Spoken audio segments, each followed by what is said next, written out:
beda. Saya nyari anak, Anda nyari handphone. Saya nyari handphone buat nyari anak. Saya nyari anak ketemu handphone. Berarti anak nomor 2, Anda setelah handphone. Saya anak nomor 1, beda kualitas.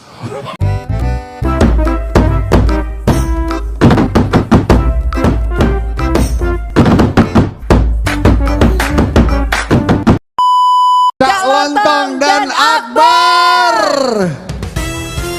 Assalamualaikum warahmatullahi wabarakatuh. Waalaikumsalam warahmatullahi wabarakatuh. Saya mohon izin buka masker. Baik, Pak. Ini baru kelihatan. Ya, Ya, tadi ragu-ragu ya. ya Cak Lontong itu. Siapa ya? Cak Lontong. Kamu sering gitu juga Kalau ya? saya nggak pakai karena saya nggak ada bedanya, saya tutup dan nggak Pak. Maksudnya Siapa ya? dibuka? Siapa sih? Nah, jadi saya kurang pede. Berarti gitu. wajahmu itu harus dijelaskan dengan visi dan misi desa. Luar ya, ganteng sekali ya. Biar lebih jelas. Bapak keren banget hari ini.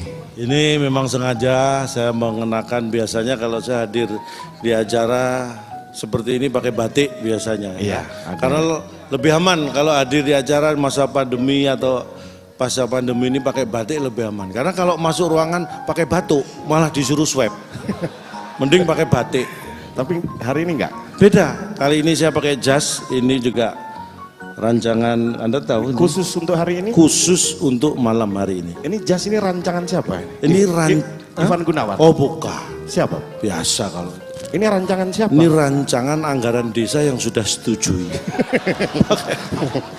Saya kenakan malam hari ini. Keren sekali. Silakan Pak. Sekali lagi terima kasih. Penting sekali kesehatan, kita tetap patuh protokol kesehatan. Jadi apalah artinya uang kalau kita tidak pegang. Iya.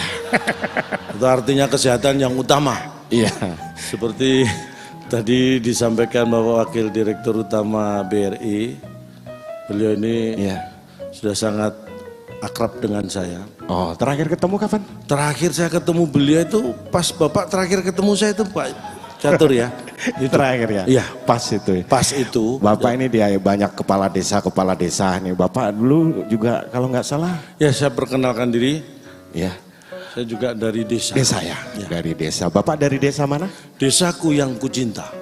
Oh. Pujaan hatiku. Ya. Tempat ayah dan bunda. Dan handai tolanku. Oh ya bongkar. Kayak lagu. Tapi pernah punya cita-cita dulu Pak? Cita-cita saya kalau seperti melihat tadi finalis-finalis, saya jadi ingat cita-cita saya itu sebenarnya pengen jadi kepala desa seperti bapak saya. Weh, dulu bapaknya kepala desa? Enggak, bapak saya juga pengen. Oh. Bapak saya juga pengen jadi kepala desa. Pak, kalau urusan itu sih bapak saya juga pengen. Loh, jangan-jangan kamu adikku? Gimana sih Bapak? Bapak? Bapaknya sama-sama pengen kepala desa. Bukan itu maksudnya. Udah gini aja Pak. Bapak jangan sampai kalah dengan para kepala desa yang sudah melakukan presentasi. Siap. Ya. Bapak harus melakukan presentasi juga di depan kepala-kepala desa. Di desa Bapak sendiri mengenai pertumbuhan ekonomi, penggalaan ekonomi kreatif gimana Pak? Ya, warga saya itu sangat kreatif. Kita membudidayakan yang namanya BUMDes itu BUMDes kita aktifkan. Ya. Jadi UMKM itu menjadi perhatian yang utama di desa kami. Ya. Jadi kita usaha mikro, kecil, dan menengah. Weh. Tapi kita bikin usaha mikro, kecil itu maju, bukan menengah. Karena kalau menengah takut ketabrak. Jadi mending maju. Kalau menengah kan rawan ketabrak ya. Jadi itulah mikro. Wujudnya apa? Wujudnya yang jelas seperti saya terapkan. Saya itu sebagai kepala desa, saya wajibkan istri saya dan istri saya juga punya inisiatif belanja sudah tidak lagi ke minimarket, supermarket, tapi ke UMKM, warung-warung tetangga. Weh. Boleh tepuk tangan buat istri saya. Itu yang luar biasa. Kenapa mungkin? Karena pengalaman ya, jadi dengan uang yang sama, kalau belanja di warung UMKM tetangga itu dapat lebih banyak barang daripada di minimarket dan supermarket. Karena lebih murah ya? Bukan. Karena apa? Karena di minimarket dan supermarket sudah dipasang CCTV. Di warung-warung tetangga belum ada, jadi dapat barangnya lebih banyak istri saya. Bagus sekali usaha Bapak ya. Tapi bagaimana menggalakkan dengan persaingan Pak? UMKM ini buka ini buka ini buka ini. Saya selalu menerapkan pada warga saya yang berwirausaha untuk tidak takut bersaing. Yang penting bersaing dengan sehat. Walaupun buka usaha yang sama, misalnya toko sembako gitu, jangan takut saingan selama kita punya strategi yang pas. Pernah buka toko sembako? Saya pernah buka toko sembako, jadi pernah usaha kecil-kecilan, tapi hanya bertahan 2 bulan karena kalah kecil dengan yang lain. Usaha kecil-kecilan, jadi yang menang yang paling kecil. Cepet-cepetan yang paling cepet yang menang Pak. Kalau usaha kecil-kecilan yang paling kecil. Punya saya, aduh kalah kecil, saya tutup. Tapi sukses dulu toko sembakonya ya? Alhamdulillah sebuah sembako sukses karena strategi. Karena dalam usaha itu yang penting adalah timing. Iya. Jadi saya punya tips untuk yang usaha di toko di kampung saya. Itu saya kasih cara, saya tutup saat toko lain buka. Iya. Dan saya buka saat toko lain tutup. Mengurangi. Jadi saya tutup saat toko lain buka, ini adalah untuk mengurangi pesaing, kompetitor. Jadi harus timingnya pas jam 10 pagi saya jalan-jalan, kalau ada toko lain buka saya tutup. Toko lain buka saya tutup. Jadi karena toko yang buka saya tutup, jadi pesaing saya berkurang. Kalau hanya toko saya yang buka. Yang tadi itu Pak? Kalau yang saya buka saat toko lain tutup, itu timingnya juga harus pas, kira-kira jam 1 malam. Iya. Saya jalan-jalan kok ada toko lain tutup, saya buka, pakai linggis kunci T gitu ya. Saya buka. Itu meningkatkan penghasilan. Kadang saya dapat TV, dapat kulkas itu. Jadi usaha itu. Dan saya membuat warga saya juga melek teknologi digital. Ya. Digital Pak. Makanya penting. Di titik-titik tertentu itu kita memasang wifi. Di kampung saya, jadi wifi itu kecepatannya luar biasa wifi di kampung saya. Wifi? Silakan dicoba kalau nanti Bapak Ibu mampir di kampung saya, wifi-nya kenceng banget. Begitu login langsung log out, login langsung. Itu saking cepatnya. Warga saya puas sekali dengan luar biasa. Luar biasa. Inovasi yang salah. Untuk keamanan Pak, keamanan? Untuk keamanan tentu ya di pintu gerbang masuk desa itu saya memasang CCTV, kamera. Iya. Ada 2 kamera ini ngawasi kamera ini ngawasi kamera ini. Jadi sudah 6 tahun lebih kameranya nggak hilang. Ini luar biasa. Mobil warga 5 kali hilang. Tapi kamera tetap. Tapi itu wujud digitalisasi di tempat Bapak ya? Tentunya. Benar. Dan apa yang Bapak rasakan sebagai warga desa keunggulan daripada warga kota itu Pak? Kalau bedanya ya, warga saya itu tetap saya tanamkan yang namanya sifat-sifat atau karakter desa yang luar biasa, yaitu gotong royong, suka menolong, toleransi. Jadi saya tanamkan, saya itu selalu menolong orang lain tanpa pandang bulu. Siapapun orang lain saya tolong, nggak pakai tanya macam-macam. Istri kemarin jatuh nggak ditolong? Oh, istri kan bukan orang lain, istri adalah keluarga. Berarti selama ini Anda menganggap istri itu orang lain. Wah, salah ini. Kenapa istri tidak saya tolong? Karena istri bukan orang lain buat saya. Itu adalah bagian keluarga. Yang saya tolong adalah orang lain. Nah, itu. Luar biasa. Tepuk tangan buat saya. Apanya Pak? Nah, memang yang namanya digitalisasi Pak. Ya, balik lagi penting. Ke karakter tadi ya. Yang kita lakukan di desa saya itu yang namanya kerja bakti tetap saya pertahankan. Itu yang mulai hilang di kota Pak. Ya, karena ada hal-hal yang tidak bisa dilakukan di sembarang waktu. Ada di desa yang tidak bisa dilakukan di siang hari. Kegiatan di desa yang tidak bisa dilakukan di siang hari. Ada. Apa Pak? Ronda malam.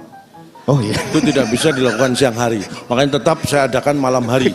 Namanya juga ronda malam.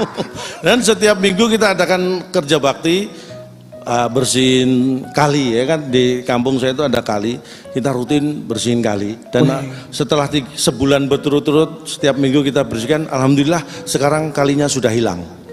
Kita bersihin kali kok kalinya hilang. Bersihin sampah yang dibuang, sampahnya. Bersihin kotoran yang dibuang, kotorannya. Ini bersihin kalinya kita buang. Jadi alhamdulillah kalinya sudah hilang. Tinggal kurang, bagi dan tambah.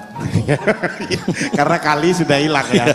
Balik lagi ke sesuai dengan tema bagaimana kita melakukan transformasi desa melalui sinergi inovasi dan digitalisasi. Luar biasa. Karena sekarang Pak, apa-apa semuanya itu handphone. Apa-apa semuanya handphone. Nah, Itulah Pak. ini orang yang diperbudak teknologi. Ya, Tapi penting, teknologi penting. memang penting. Kayak saya hadir di sini, saya nggak pernah mikir uang dulu buat saya. Untuk BRI, saya nggak pernah mikir uang dulu. Kenapa Pak? Karena uang dulu udah nggak laku. Saya mikir uang sekarang. Masuk, nggak masuk. Pak saya ini tadi sudah mau serius loh Pak. Bapak bercanda. Tapi benar, nggak serius, mikir uang. niat saya hadir di sini memang ibadah. Saya itu mencari pahala. Uang? Uang itu hanya syarat sah ibadah.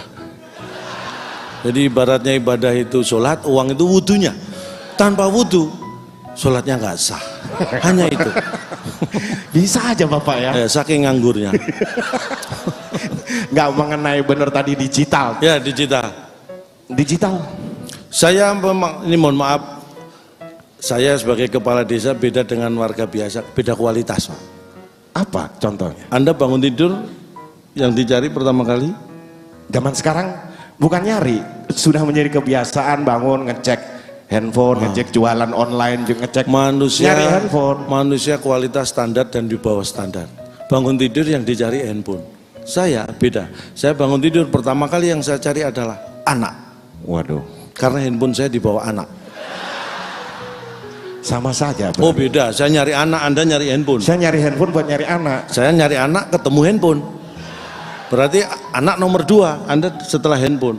Saya anak nomor 1, beda kualitas. Bapak hadir di sini juga karena digital ya? Saya hadir di sini karena digital. Jadi begitu Di antara telepon maksudnya di telepon, di ya, email. saya dihubungi CEO ya. Masa? Pak, satu. Bukan. Katanya CEO. Acara ini pakai IO kan Pak ya? Pakai. Ya IO-nya itu yang telepon saya. CEO, event organizer. Iya, Bukan iya. CEO BRI. Iya, bukan. silakan Pak. Saya nggak mau ngomong sama Bapak dah Pak. Saya dihubungi, saya mikir, saya dilema nih. Antara saya terima atau saya ambil, ini saya bingung. Saya berhari-hari mempertimbangkan, akhirnya saya putuskan ini saya terima. Karena kalau tidak saya terima ini diambil orang. Jadi diterima ini. Ini mohon maaf waktu saya masih ada atau tidak? Saya sebagai finalis ke-6 biasanya 2 menit jawaban saya, ini nggak ada waktu. Jadi mungkin ini yang bisa saya sampaikan, mudah-mudahan acara ini berjalan dengan baik dan lancar. Kalau ada kata-kata yang salah mohon dianggap benar. Karena tak ada gading yang tak retak. Kalau ada sumur di ladang boleh kita menumpang mandi. Kalau ada umur panjang mudah-mudahan kami diundang BRI lagi. Amin. Selamat malam, wassalamualaikum warahmatullahi wabarakatuh.